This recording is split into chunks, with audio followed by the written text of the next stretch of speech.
Deep in the heart of the Sudanese desert, where golden sands stretch endlessly beneath a blazing sun, lies an ancient secret, one that has puzzled historians, archaeologists, and adventurers alike. The pyramids of Meroë, remnants of the once mighty kingdom of Kush, stand in silent defiance of time, their enigmatic past shrouded in mystery.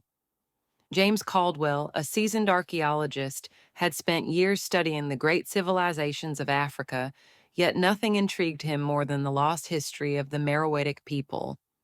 Unlike their Egyptian counterparts, these pyramids were steeper, smaller, and less understood.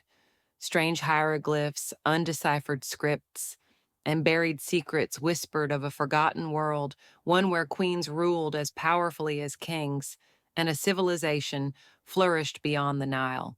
Caldwell arrived in Sudan after receiving a cryptic letter from an anonymous source. It spoke of a hidden chamber beneath one of the pyramids, one that had never been discovered before. His team, composed of historians, archaeologists, and local guides, was skeptical yet excited. If the letter spoke the truth, they were on the brink of a groundbreaking discovery. Under the scorching sun, they began their excavation near the pyramid of Amanitore, one of the most powerful Kandakes or warrior queens of Kush.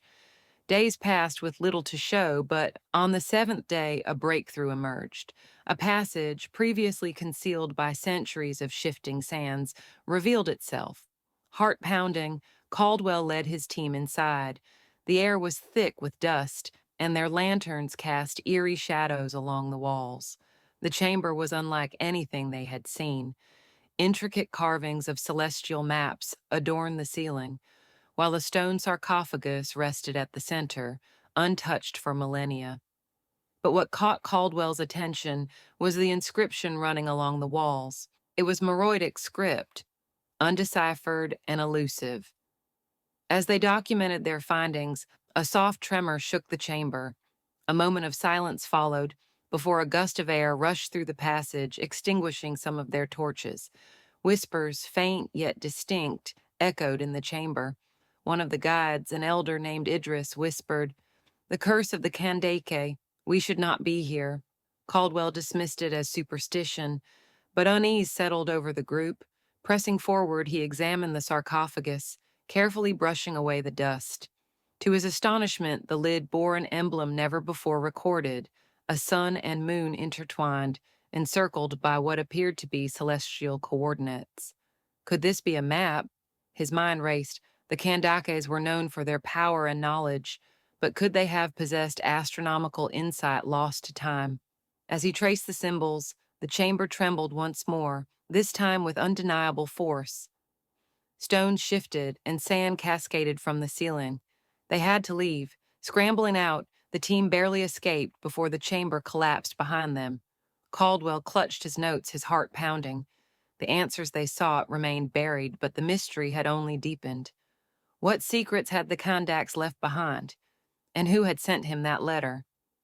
As the sun dipped below the horizon, casting long shadows over the pyramids, one thing was certain: Meroë's enigma was far from solved, and Caldwell was determined to uncover the truth no matter the cost.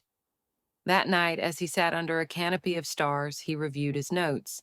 The celestial map etched onto the sarcophagus haunted his thoughts. Were the Kandakes mapping the stars to predict something? Or were they guarding knowledge that should never be uncovered? Every answer led to more questions, and sleep evaded him as he pondered his next move. The next morning, he visited a local historian, an old man named Hakim, who had spent his life studying the lore of Meroë. Upon seeing Caldwell's sketches of the symbols, Hakim's face paled.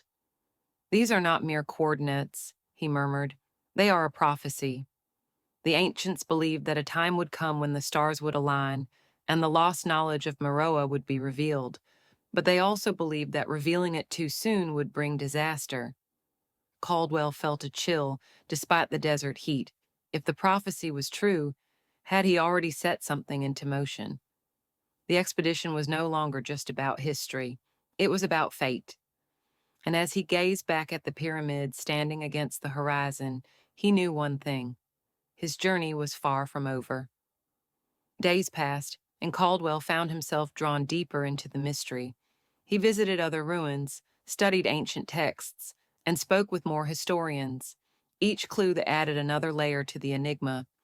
Then one evening, a second letter arrived, placed mysteriously at his campsite.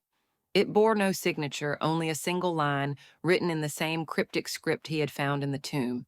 The past is not ready to be uncovered. Leave while you still can. His hands trembled as he held the parchment. Who was watching him? A